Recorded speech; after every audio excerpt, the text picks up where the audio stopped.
Whose first time is this not? Who's been to SAINTCON more times before? Actually, I framed that question weirdly, right? Who's been 3 or more times? Who has ever listened to me speak before? Apart from the guy that works for me. Who else did you put your hand up? You've listened to me speak. Do you know what I spoke on last time? What was it? You can't remember. Perfect. I made an indelible impression. So I'm starting to feel that I'm typecast, because I'm obviously European, hence the accent. I've worked on this my entire life. But more importantly, every time I come to SAINTCON, I end up speaking about privacy. And it's the only conference that I speak about privacy at. So I'm starting to feel like SAINTCON just rolls me out as the token European to talk about data privacy. I cannot promise that this is going to be informative. It might be mildly entertaining. It might be mildly controversial. I don't apologize at all. My opinions are my own on all things. If you want to challenge and argue with me, you are welcome to. But I'd rather leave you something to think about than just tell you some facts that are in on some slides. I did also bring some chocolate, so I will ask some questions. And this came straight from England yesterday, literally yesterday. I landed on a plane last night about 11 p.m. So I will ask some questions. And audience participation is encouraged. In fact, I'll start it. Not mandatory, but can people stand up? Cool. You can. Good. I'm glad. Stay standing if you think that data privacy is actually a thing, that this actually matters. Feel free to sit down. There's no offense taken from me. Interesting. A lot less people sat down the last time I did this 3 years ago. Stay standing if you think it's more of a thing in Europe than it is in the US. Okay? Stay standing if you think that's changing. Stay standing if you think that the US now cares more about privacy than it did 5 years ago. Just more than 5 years ago. Interesting. Again, there's a lot more standing. I asked the same questions, but there's a lot more standing. Stay standing if you think it cares more about privacy than it did 3 years ago. Okay, so continuous trend. What about 1 year? Who thinks it's changed more in the last year? There's a few still standing. Let me have a look. Why? Why do you think it's changed more?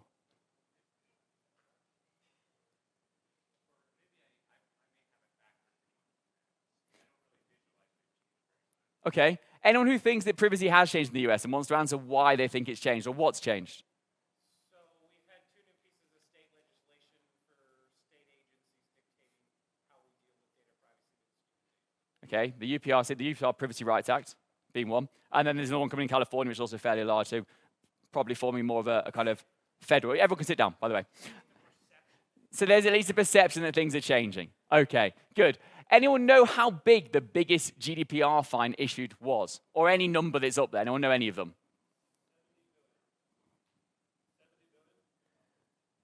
Too much. Let's go down a long way. It's part of Facebook's $5 billion fine, but the $5 billion fine in total wasn't all purely GDPR or privacy rights based. But we're getting to the right angle. Anyone else has some more guesses? 1 billion. We're pretty close. The largest pure GDPR fine is 775 million euros lodged at Amazon. Yeah, sorry. Sorry, dollars, euros, GBP. Sorry. Okay, I apologize for my... Look, it's even harder being a Brit. Okay, well, I've got 3 currencies in my head. At least you've only got 2. And to go one step further, does anyone know how much Amazon paid? No idea. No one has a clue. Anyone know how much that anyone has paid for a GDPR fine that was issued? Does anyone know the answer to any of those questions? Oh, there's a hand up. Money. Someone has paid money. Yeah, we actually have no idea. There is no single privacy fine which has been closed and paid officially and has been documented or publicized. They have all been settled out of court. So my point, which is meant to be slightly, I suppose, invasive in its opinion of will the US ever really care? I'm not sure that the world actually really cares. We make a gesture to care, but I'm not sure that we actually really do.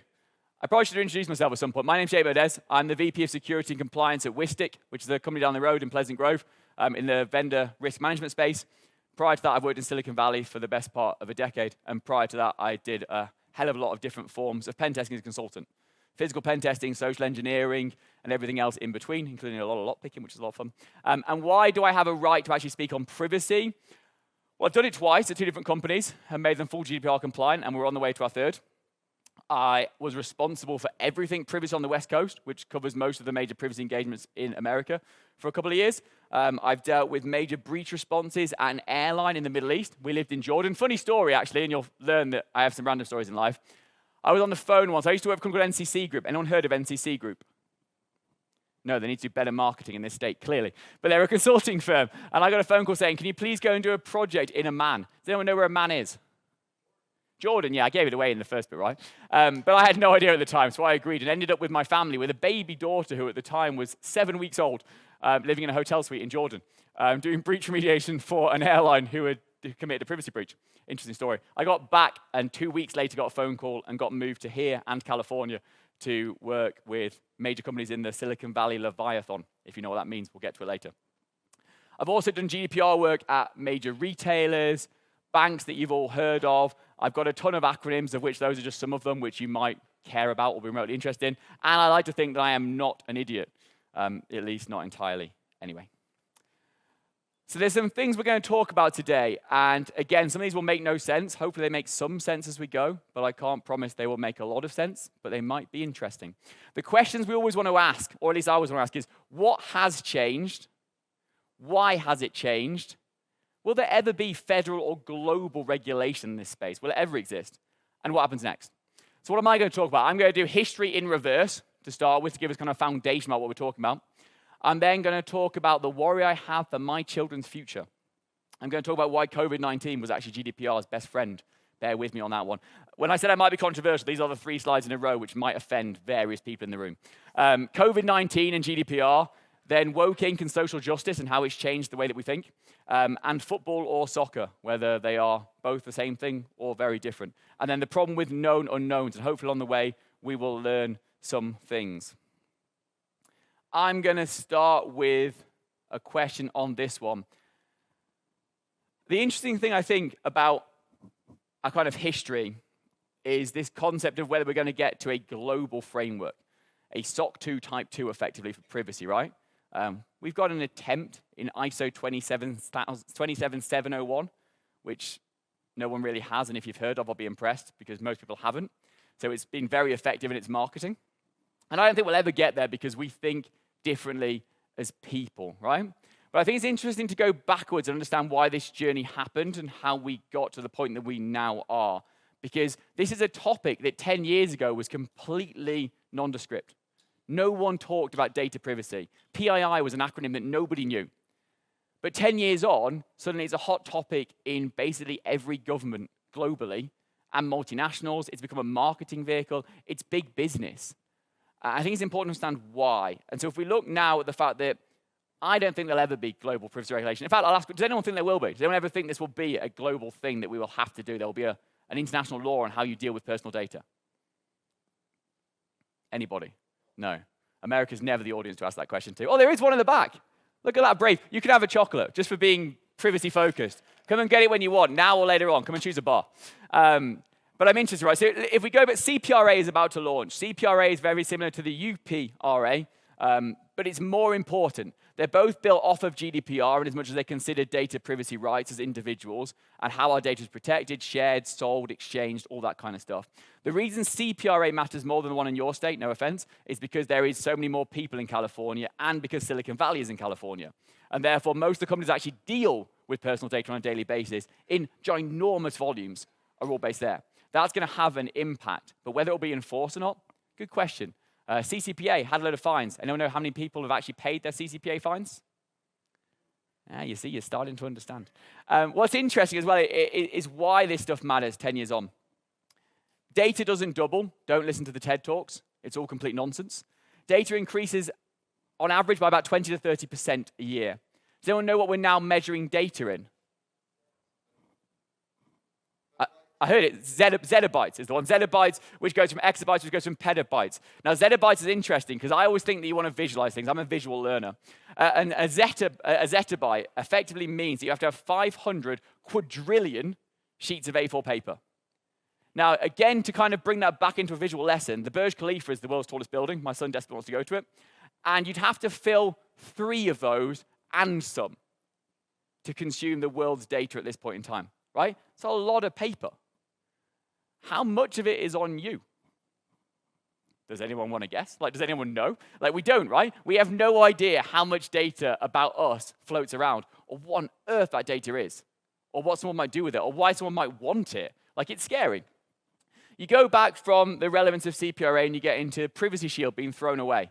Privacy Shield was scrapped thanks to a guy called Max Schrems, who decided that basically all kinds of things happen in Europe, predominantly, again, let's go Silicon Valley.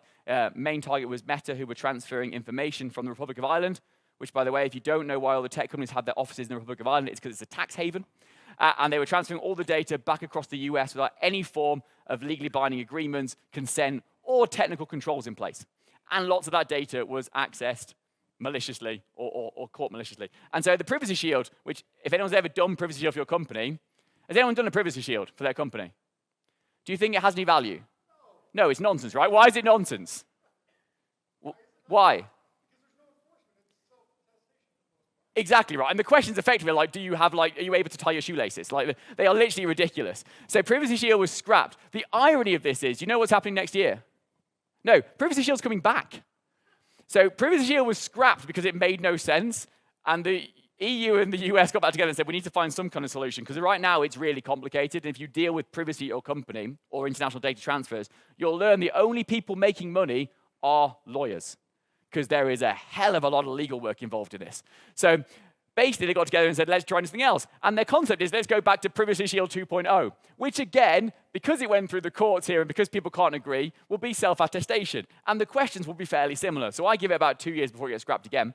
But we will have a period of time when there'll be something else we can do. CCPA was probably the first part of disruptive privacy regulation in the US, predominantly and almost entirely focused on the sale of personal data. And it was, at least in gesture, aimed at trying to limit what Silicon Valley's Leviathan was trying to do, by which I mean kind of likes of Meta, Google, Apple, whoever else you kind of want to bundle into that group. Again, it's pretty weak in its enforcement, and if you actually read it, you'll learn it's very, very grey. It's very hard to work out who it applies to, when it applies, or what it actually means. Previous to that, the first and only time, I think, apart from one other instance, where something that happened mattered is GDPR. GDPR is big. Like, it is hard. I remember doing it back when it actually first got launched and doing the implementation programs in 2017. There is so much work behind that, and we'll get into some of it right at the end. But that made companies actually act. And it wasn't really because you were kind of afraid of getting fined. It was because people wouldn't do business with you. Like, you literally couldn't get a company to put you on their vendor list if you couldn't evidence that you'd done some kind of GDPR compliance. So it became quite important and relevant. So that was interesting. Before that was Privacy Shield, which was the form of GDPR. Doesn't matter now because we sacked it off. And before that is the DPA. Does anyone know what that stands for or where it's from?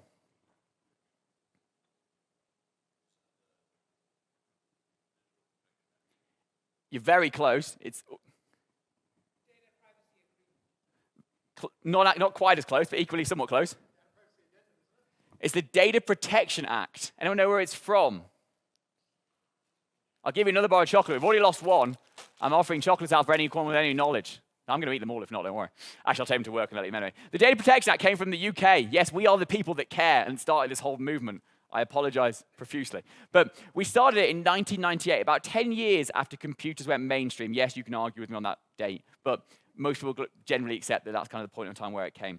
And it was, I suppose, in reaction to understanding that suddenly there was a lot of data around, both electronically and both non-electronically, and we should do something to control it. Now, what's fascinating is 1998 to 2018. That's a long time. That's 20 years that this whole space went entirely unchecked. Think about what happened in then.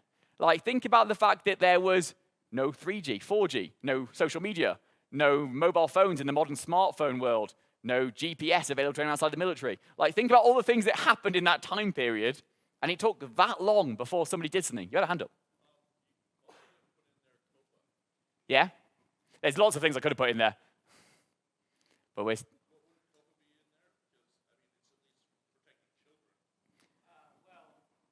there's never been a fine, there's never been a lawsuit, but like every other one of these, right? There's no teeth on it. Yeah, I think that the point here is to stick to kind of generic ones that cover all kind of things rather than focus on specifically, because UK and Europe has their own specific parts of electronic and marketing e-privacy regulations and electronic e-privacy regulations, all that relate specifically to children and the age of consent, which varies and changes around. But yeah, I agree, there are other things that we could have covered in there, but my slide would have got too busy, so I'm sorry. Forgive it. These two pictures are my kids. The little boy is Oliver, and the little girl is Isabel. Now, the reason these are poignant is what happened in 2018? Read the last slide. Anyone remember what was on the last slide? GDPR. Great, thank you. So I took this picture to talk about the relevance of GDPR in kids at the time that it came to place. And that one was taken on Monday night. Anyone know where the shard is or what the shard is? Yeah? What is it? Oh, you can come and get a bar of chocolate at the end. That's impressive knowledge. It's the tallest building in Europe too, I think, currently. And for some reason, my kids want to have dinner at the top of the shard. Don't know why. They're strange children. But anyway, that's a separate side note. So why do I have a worry for my children's future? This is why. When GDPR came to force, my kids were 4 and 0. Their data electronically was held in a number of places. Passports. Our passports are electronic, so are yours. Right? They hold data around you. That's the point, biometrics. They had birth certificates. I don't know how that works in the US, but ours are held electronically, and they're held centrally by the government, by a branch of the government. We fly a lot, both for holidays and for work, and that meant that airlines, predominantly Delta, had a lot of my data and my children's data, the stuff about how old they are, what they like to eat, that kind of thing. We spend a lot of time in hotels, predominantly IHG, so they know about my kids, their age, their preferences, their requirements. And Vitality is a health insurance company, which covers them for the illnesses they have. And both my kids have an illness of some form and therefore have a long-standing kind of record and back catalogue. Now, that's interesting, but most of those are fairly trustworthy. All right, IHG got hacked not long ago before anyone raises their hand. But they're predominantly government agencies. And yes, if anyone else wants to make that joke, I'm aware that my government is a bit of a mess. We've had 3 prime ministers in the space of 3 months. But that's a separate conversation for another day. But in theory, you should be able to trust them more. Now, things have changed. It's 2022, and my kids are now older. My son is 8 and my daughter is 4.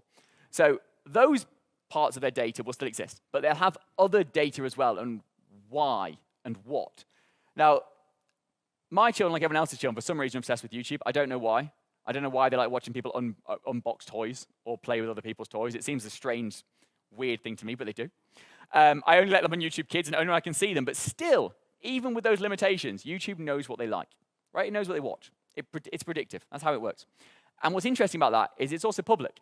So if people want to try and exploit my kids and insert videos or stuff that I don't want them to see, then they know the types of things that my kids would like. And they're not abnormal. They're fairly standard children. So they know what kind of things kids of those ages would like, right? First thing that makes me slightly nervous. Second is Alexa. We can argue long into the night about whether Alexa listens to you or not, and whether or not it has data from what you said. Separate conversation again.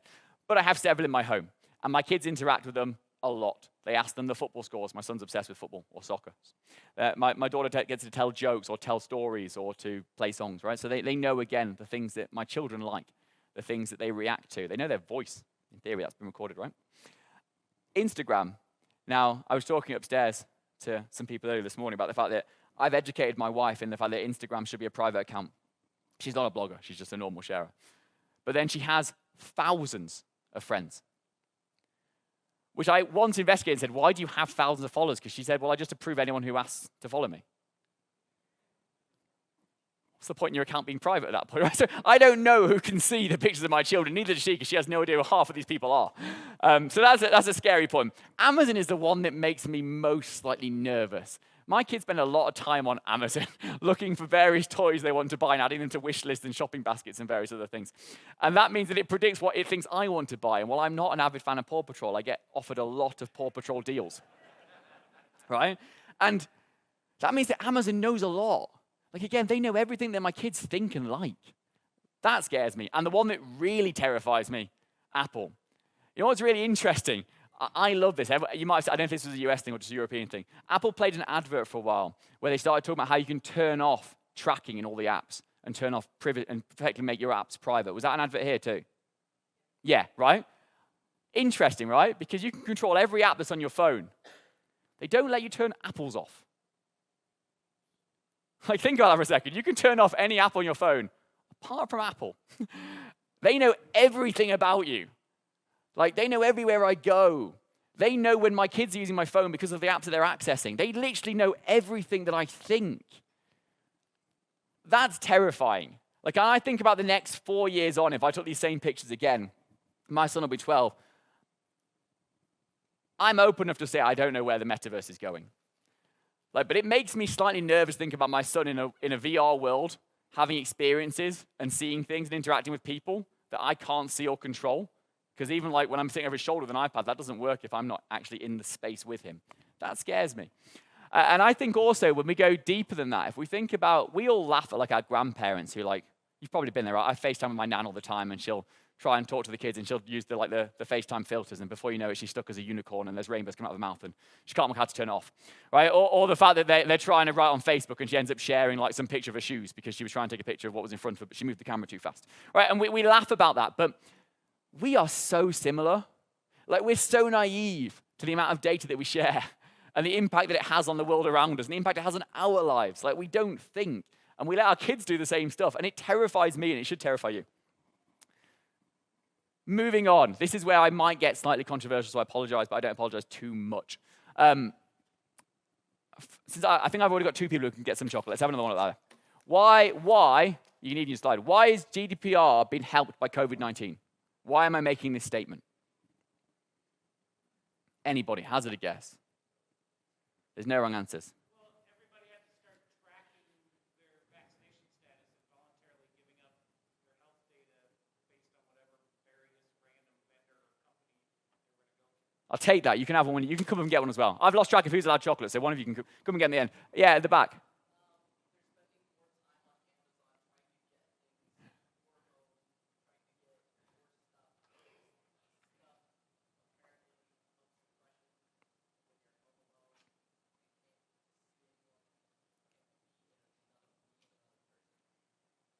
That's really interesting. I've not covered that at all in this, but I want to go to that. That's really interesting. So your point is effectively that because people's human interaction was limited, they spent more time in online experiences trying to seek social interaction or social involvement, which meant they were exposing more of their own lives in a non-normal way. That's a really good point. I hadn't thought about that, so yeah, you should come get some chocolate as well. That's really clever. But yeah, you're entirely right, yeah? So, and that point's very valid too. GDPR was helped because we became cognizant of data. Like, it's weird, and I'll talk about some other points about why it's weird, but it took a global pandemic to make us think. Now, most of us said, I don't really care if the government has my data. Well, most of us in Europe did. The US was a very different situation. But most of us didn't really care. We said, you know what? It's my health. It's my family's health. It's my friend's health. Go ahead and take it. But we were only okay for so long, and then we weren't. And I think what we saw is we saw firstly the power of data, and we saw less democratic nations, and we'll get into some of that, who then saw how they could use that data for control and for dominion. We saw what it might feel like to live in Orwell's 1984, because suddenly everyone knew everything about us, and we were forced to tell everyone everything about us. And that was kind of freaky. I've read that book a number of times, and I think it's now like an understatement of what we actually live in, so it's interesting. And we saw that our governments, our major businesses, had no concept of what basic human privacy rights were. Right? In the US, you often flout your amendment rights. That's not an insult. I quite like it about the Americans. But what it really saw is the government had no concept at all around individual privacy rights. They literally just threw them out the window. So what are some of the things that happened? I can sort of read that. This is a quote directly from a Deloitte report, and I think I don't usually put lots of text on, but I found this one interesting. It says, many of the protective measures governments are taking in these areas are well understood and supported by the affected populations. Concerns are being raised, however, about their intrusiveness on personal privacy and the implications for the future. The future being the key word, we'll come to that. Government officials and corporate privacy officers struggle with balancing protection measures and privacy safeguards, often without clear guidance from regulators, because no one had a clue at the top. And in the private sector, corporate boards and top management have tended not to prioritize privacy aspects in the fight against the virus. I'd like to say that's not purely incidental, but that might be my view against major multinational corporations. Some examples globally. Some will be focused everywhere, and some are quite specific. We started to share our vaccination history. We were asked for it, right? I'm still asked for it at the airport now. I've still got an app, and I share it as like a digital certificate. I don't care about that. I'm all right with that. That's fine. Medical history. Are you more susceptible to COVID? Should you be kept indoors more? This was a thing in the UK. Certain people were told to stay indoors when certain were allowed to go out based on your susceptibility. And that's particularly relevant in a state healthcare system. When we're paying for you, we don't want to increase the risk of kind of strangling the system, right? So that happened in a lot of countries with state healthcare. Travel history. Where have you been? Are you more likely to bring COVID to there or bring it back from there? Should you quarantine? Who should pay for your quarantine? These became questions we had to share. Contact history. This happened in several countries in the Far East and in the Middle East. Who are you speaking to? They literally have centrally owned telecommunications network, and they can tell who you're physically in contact with. Like, has your phone been in the vicinity of this person? They had COVID in the last 72 hours, so why are you together? You've just breached a rule. You're now getting fined. Right, they were doing that, genuinely. Your social media data. People got fined in the UK loads for Instagram posts. This was a big thing. People would take an Instagram post of them like walking their dog with a friend, having a coffee. And we had a rule in the UK for quite a while where you could only go outdoors for shopping and for exercise twice a day, and you couldn't see anyone who was outside of your like major family network, basically. So people would post it on Instagram, and the police were genuinely tracking it. People were reporting to it. It's like living in the Stasi. It was weird. But people got reported and got fined because they were caught on Instagram having a coffee with a friend. Your car data. There was countries in the world where the data, and I won't name any names, but one of them just bought a bird-based company this morning, were selling their data to national governments who were tracking where they were to see how far they'd gone, if they'd left the physical area they're allowed to be in. Like, they were literally tracking the cars. And then live movements. I know because the company I used to work for did this for 2 governments, and they were genuinely allowed with a state-owned telecommunications network to track the physical movements, like a kind of Find My Phone type world, of where people went, to see if they went too far from their home, or to see if they changed country and didn't tell people about it, and find a prosecutor against it. Freaky, right? And I think 2 things came out of this. I think one of them are lessons learned for us, and one of them is a lesson learned for governments and for kind of major multinationals. For us, we became aware that our data can do stuff, right? It's strange. The government asked for your vaccine record or like your medical history. You're like, no, I won't give you that. I'm outraged. But Facebook asked you like 100 questions to decide if you were more like Luke Skywalker or more like Harry Potter, and you were happy to answer every one of them. Like, go figure, right? We seemed suddenly to be uncomfortable with the data we were being shared because it was being shared with the government, maybe, or because suddenly it was much more relevant as a topic. We started to think that there was kind of Big Brother. We started to feel slightly unnerved about what was happening. And it gave us kind of a real insight into, I suppose, how much this data can move.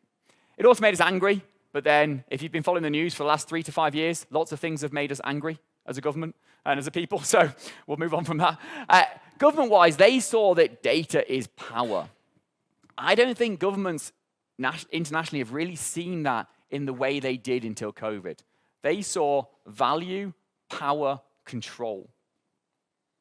They also saw that once you can get rid of consent, because you didn't need to consent to this stuff most of the time, very hard for you to try and get them to reinstate it. They can now do what they want with your data because you had to give them in the first place. And because it was a crisis, they didn't get much documentation on what they were going to use it for. They just said, solving the virus. Right? Who knows what that includes? It also, I think, it gave them a kind of a reasoning that it's very hard to do the thing that's right for me as a politician or as a government, as an entity, and for the individuals that are there. And I think it left us with 3 questions. It left us with the questions of, what are my privacy rights, and when is it right to remove my rights? When can you take them? What is okay? What do we feel all right about? It left me thinking, once data is required for one purpose, can we control and can we guarantee it's not used for other things? Because I happen to know that some of that data that was acquired for tracking people's COVID movements is now used for tracking criminals. And that was data they weren't legally allowed access to until COVID-19 pandemic happened. Interesting, right? And also, should privacy ever be a priority at all when you've got these kind of issues? Anyone read any of these books? Any of them at all? Come on. I am shocked. One person. You can come and have a chocolate bar at the end, just for having actually been well read in this kind of verse.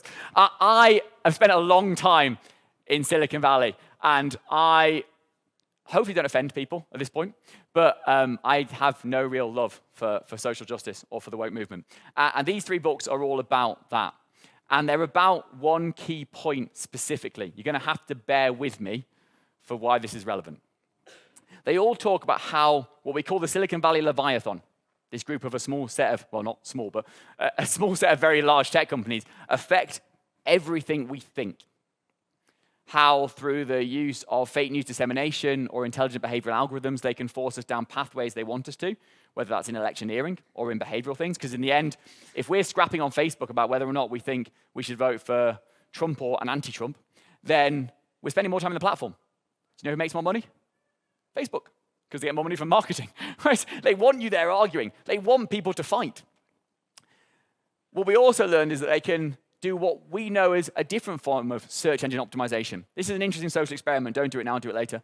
But they are predominantly left-wing and liberal in their values. I have no problem with that. But I do have a problem with being told what right and wrong is. If you go onto Google later and Google straight white couple, you will find that within the first line, you will find couples that are mixed race or homosexual.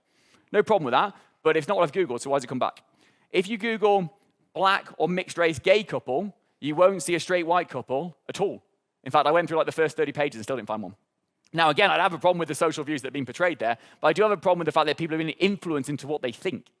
We're being told that our views aren't right. Google far-right politics, and you will find lots of pictures of Hitler and violence and anger and neo-Nazis. Google far-left politics, and you'll find gay pride movements. And you'll find people who are doing sit-in protests, or people who are chained to trees that look like they are good, positive cultural movements, right? We are being controlled in the way that we think.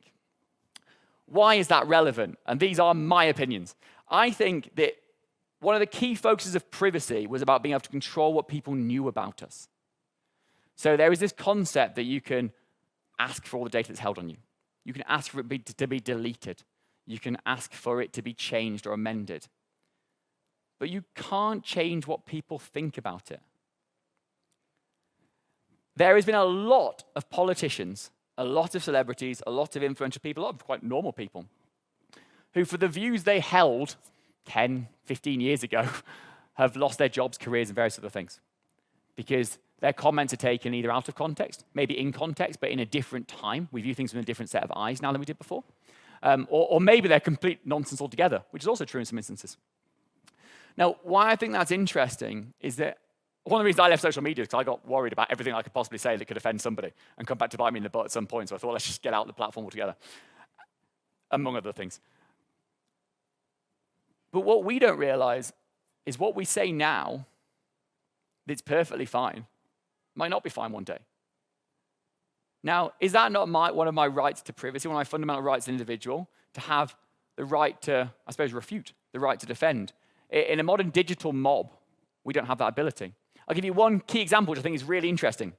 Anyone seen the rise and fall of Abercrombie and Fitch on Netflix? Someone said yes. Gosh, I'm amazed someone said yes. Thank you. Usually no one ever says yes if I ask that question. But the reason this is important is that if you go to the mid to late noughties, the real height or real ramping of social media, Abercrombie & Fitch was about the coolest brand you could have in the US for quite a long time. It represented kind of preppy, cool, masculine, hunky America. Fast forward 10 years and what happened?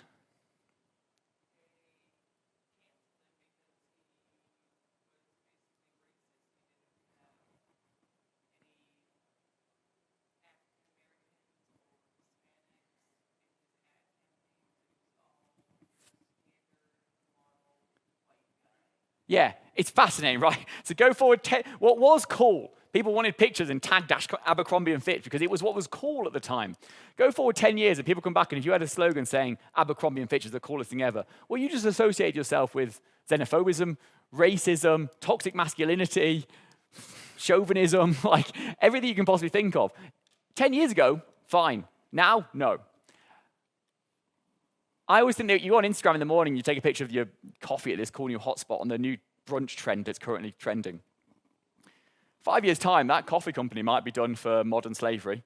That brunch menu item might now be considered to be completely offensive in the way that something like foie gras might be, for all I know what's going to happen and what's going to change. And the restaurant you might be in might have now been done for selling out to a major multinational corporation and selling their values in the way that's happened to a couple of companies that went to Coca-Cola or McDonald's, right? So things can change frequently. So my point here is that privacy, there are written rights that are easy to put into place, hard to enforce, hence no one's been fined properly. But I think it runs deeper, and I want to kind of be thought provocative here.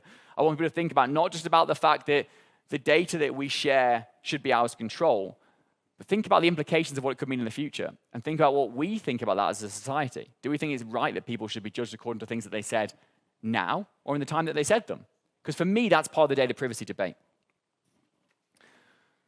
Anyone know how many people watched the World Cup in 2018, the World Cup final? Yeah, go ahead. No? 250 million? Gosh, you need a larger education on the importance of soccer globally. 1 billion?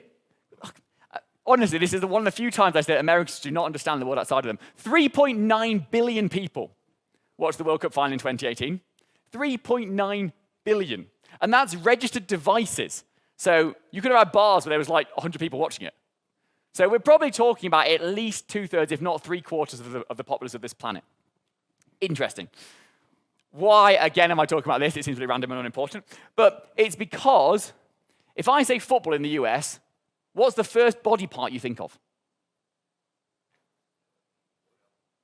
He's throwing hand, right? Very helpful, good placement.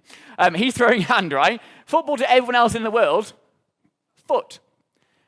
There are facts that exist.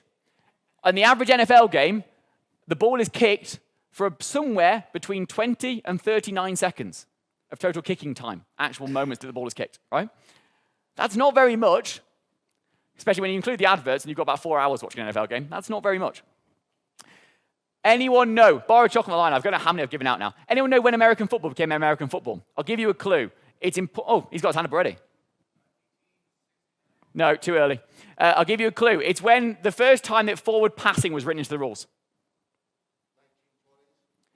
Close, too far. As the closest, you're welcome to take a shot by the end. It's 1905. 1905 was the year that the forward pass became a thing and that American football started in the form that American football is. Before that point, it was a combination of two games. Football, obviously, and something that's called rugby, which used to be called rugby football, which meant that it was a combination predominantly of about 40% kicking and the rest of it throwing. It then changed down to being less than 0.3% of kicking and the rest throwing. Again, why does this matter? Because if you ask any American what football is, they will not point to a game that involves people kicking a ball. They will point to a game that involves people throwing a ball. And that's because we as a society control rhetoric. We control what things are defined as. People can tell us what they want, but in the end, we decide what things are called because we call them those things. So football will always be football here, and football will always be football everywhere else. Why does that matter for GDPR? Because there's another thing that Americans don't like, and you'll probably all nod in agreement here. You don't like being told by Europe what you should do. And we've tried multiple times in this, and it's not succeeding very well. So what the general acceptance is that if privacy is going to succeed in the US, it has to happen in the US. The same way that American football was built and cultured here, and not just taken from a different country. That's how things work in America, right? Love it or loathe it, that's how things are. And what's interesting is that federal regulation, in my opinion, will never happen in the US. Why? I'm an anti-lobbyist. I make no apologies. I don't think as long as marketing companies are paying the salaries of several congressmen, or many, many congressmen, there will be no federal privacy laws in America. However, state by state, they'll try and make some kind of gesture and movement. More importantly, what I'm seeing is a culture shift in us. Security. Massive culture shift, genuinely. I last lived and worked over here about 3 or 4 years ago before my current company, and I hadn't been in the US as much. And back then, no one gave a stuff. Like, nobody cared. If I spoke about privacy or GDPR, the question was, how can I get around it? I want to sell in Europe. How do I avoid this problem? Now, I've got companies raising privacy concerns to me as a WISTIC that have no European, no non-US customers at all. And they're like, well, we want to do the right thing. Like, what's your stance on this? Like, do you think that's the right thing to do from privacy-wise? I did not expect that. And that's changed because culturally, we're shifting the norm. We as security leaders and as a security populace in the US are deciding what privacy is. The things that we think matter, not because governments or regulators tell them, because we think those things are relevant, because we care about this, or we care about that, or we don't care about this. It's like a smorgasbord and we're taking parts from the buffet. In the same way that American football came to be, that is how we are doing things, right? We are driving change. And every country needs to eventually adopt what fits. And I think it will happen in the US. I think the US already cares about privacy. I think that it's happening in a tech community, predominantly a security community, and it will overflow, but it'll take time to get there. Last couple of slides. I'm aware that I'm well over time, but no one's left yet, or the odd person has, but that's probably because I was just being marginally offensive. Unashamed product placement. I work for a company that works in the vendor risk space. Why does this matter? Because supply chains are big and complicated things, right? They just are. I've now been in charge of security at several companies as a CISO or vCISO, and I've not owned a data center or data estate in 6 years, 7 years. Since then, I've had nothing, like no infrastructure at all. Everything is SaaS. From our infra to our products built to our testing environments to all the products we consume. Everything is SaaS. Now, the challenge here, and I think I'm all right at this, but I think most people probably aren't, is do you know where data is moving between all of those vendors? Because I'd like to hazard a guess that most people don't. And you don't really know. You might do vendor assessments, but you don't really know where data is going, right? And it's interesting. So over 50% of breaches happen in supply chains. That's not directly in supply chain companies, but that's considering things like third-party library components in products. They are not yours. You don't own them. So if they get breached, technically it's part of a supply chain. 37% year on year, those are increasing. And now 35% of companies, as of this year, have over 1,000 vendors in their supply chain. That number only a year ago, 1 year ago, was 20%. So it's gone up by like nearly 100% in a year. That's how quickly this is going. 91% of CISOs are spending more money on this stuff. They're trying to make things automated. But 50% of CISOs, and this is the most recent study, one I contribute to, and I was not part of that 50%, don't know what their risks are. They don't know where they are. That's slightly unnerving, right? What are the major risks in our business? No idea, mate. What am I paying you for? What we do is Wistic, and why this is relevant, and there are other competitors for us, please don't take this as a pure, you should buy Wistic. But it's a way of looking in transparency in supply chains, trying to understand not just where the data is going, but what are they doing with it? Why do they have it? Who are they giving it to? Who are the fourth parties, the fifth parties, the sixth parties, the seventh parties? And I can tell you they're definitely going to double digits in several different environments in our estate at least. And the opposite way around, how many people here have had to complete a vendor assessment that's been given to them that they've had to then return to somebody? Yeah, I don't believe there's only 4 or 5 hands. More of you have done that, but you don't want to be hands up at this point because you think I'm going to ask you a question. It's fine. We're trying to get away from that, right? We build on things like profiles, the idea that you can put all this data in one place and push someone and say, we are being transparent. You know what? Here's my SOC 2 report. Mine's in there. Warts and all. I've got my exceptions in there. Pen testing report. All of them. They're in there. They're remediated, but they're in there.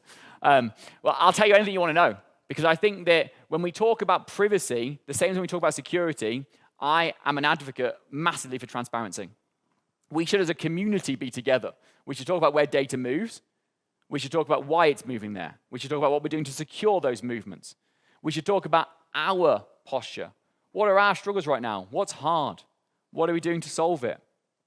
What are other people doing to solve it? We should learn. We should build, and that's what Wistic is about. We want to build an ecosystem where everyone can see each other's security postures, their documentations, who they use for pen testing, what they pen tested, what they found, what they didn't. And we can learn and collaborate together to make the world and the security world a better and more secure place. And that, in turn, means that personal data, by nature of that effort, will be better protected. Because right now, we don't know where it is and we don't know what the risks are. To give you something remotely useful to go away with, 5 key points that if you do want to try and improve the data privacy posture of a business are, firstly, there's no real surprise, understand your data. There's a thing called a data asset inventory and data flow mapping, if you know any GDPR acronyms. And what those are effectively is a map that says, this is all the elements of personal data, very granularly, name, address, whatever, right? Or sexual orientation, gender, political opinions, all the different types. Where it goes, how it gets there. What's that? Is that an API call? Is it secured? Is it not? Is it being dropped into an SFTP and picked up, in an Excel spreadsheet? How's it moving? That's number 1. Number 2, consent. I cannot, I've been in a lot of businesses that have been in hot water when I've got there around this kind of issue. Consent. Get consent and understand what you've got consent for and use it. And I'd say do that now, even when there isn't proper, even if you don't think privacy is a relevant thing, because it's going to come at some point and it's going to bite you in the butt if you've got a database somewhere in your company that marketing's holding of 100,000 users that you bought from somebody. Might be okay now, probably isn't in a year or 2. Assess your supply chain. Yeah, I'm kind of pitching my product, and I'm not going to pretend that I'm not pitching my product. I want to increase our ARR number. Reality. But at the same time, it's really important to understand the risk in your supply chain to make sure you do enough to secure and protect it. Be transparent. Tell people in privacy policies and documentation why you do what you do and what you do, who you share it with, why you share it, what they can do if they want to know more. And then make sure that you have a holistic and mature security posture. Having SOC 2, Type 2, and ISO 27001 does not mean you have a mature security posture. It means that you know how to play the auditor game. Having a mature security posture means that you actually take these things seriously and do proper work. That you actually build secure systems in a secure way, that your engineers care about security. I hope that has been remotely useful, mildly entertaining, and somewhat interesting. If you have any questions on anything, you can reach me by email. If not, I'm happy to take any Q&A people might have. If not, I'll shut up and go away. Cool. I'll shut up and go away.